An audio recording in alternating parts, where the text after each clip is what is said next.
आज तपाईहरुको लागि हामीले लिएर आएका छौं यो 7-in-1 dumbbell, barbell, kettlebell, pushup bar तथा तपाईले 7 वटा विभिन्न तरिकाबाट तपाईले यसलाई प्रयोग गर्न सक्नुहुन्छ। यसमा तपाईले पाउनुहुन्छ यो एकदमै राम्रो क्वालिटीको पीवीसी डम्बेल जसमा तपाईले पाउनुहुन्छ 1.25 को 4 वटा, 1.5 को 4 वटा, त्यसपछि तपाईले पाउनुहुन्छ यो 2 केजी को 4 वटा प्लेट, त्यसपछि पाउनुहुन्छ तपाईले यसमा एउटा यो कनेक्टर, त्यसपछि पाउनुहुन्छ यो तपाईको डम्बेल लक 5 वटा, यो डम्बेल रड दुईटा भइहाल्यो, त्यसपछि तपाईले पाउनुहुन्छ यो मल्टिपर्पज वाला यो पुशअप बार पनि यसलाई पुशअप बारको रूपमा पनि प्रयोग गर्न सक्नुहुन्छ।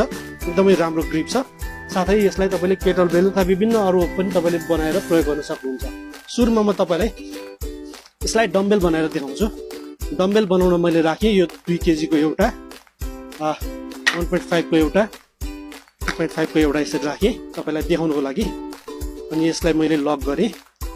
अब अर्को साइडमा पनि त्यसै गरेर यो एउटा यो एउटा यो एउटा मैले यसरी राखे। तपाईले आफुलाई कति चाहिन्छ तपाईको त्यही आवश्यकता अनुसार यसरी बनाउन सक्नुहुन्छ डम्बेल। यो रेडी भइहाल्यो एक किसिममा डम्बेल। सेम तपाईले अर्को साइडमा पनि त्यसरी नै बनाउन सक्नुहुन्छ। यो लक पाउनुहुन्छ। यो डम्बेल भयो। अब यसलाई म तपाईलाई बारबेल बनाएर देखाउँछु। अब रेडी भयो हाम्रो यो बारबेल। यसमा तपाईले कति चाहिन्छ तपाईलाई वेट त्यही अनुसार यसमा राखेर बनाउन सक्नुहुन्छ। यसरी एक साइड मैले राखे।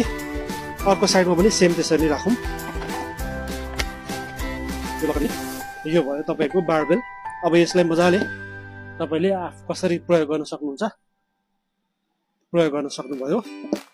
अब यसमा तपाईले यो बीचमा पनि अर्को यो वेटहरु थप्न मिल्छ। यहाँ जुन यो ग्याप छ यहाँ पनि तपाईले यो वेटहरुलाई थप्न मिल्छ। म त्यो पनि तपाईलाई गरेर देखाउँछु।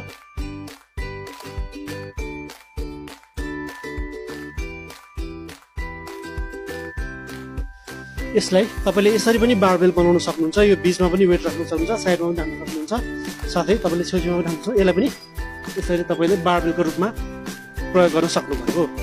अब हामी हेरौं यसमा अर्को एउटा छ तपाईको यो दुईटा। यो चाहिँ तपाईको पुशअप बारको रूपमा पनि प्रयोग गर्न सक्नुहुन्छ। यसलाई यो ग्रिप हुन्छ एकदमै राम्रो क्वालिटीको ग्रिप छ। यो यसलाई पुशअप बारको रूपमा पनि प्रयोग गर्न सक्नुहुन्छ।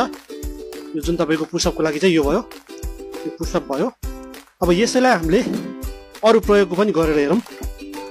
मैले यसलाई खोलेन। अब हामीसँग चाहिँ एउटा यो डन्डी छ। यसलाई हामीले केटलबेल बनाउन सक्छौं। त्यो पनि म तपाईलाई गरेर देखाउँछु। यसको लागि राखे मैले यो 2 किलो। त्यसपछि यसलाई यसरी मजाले लक गर्दियौं। अनि यो एउटा डन्डी लिनुस् तपाईले। यसलाई यसरी घुमाउने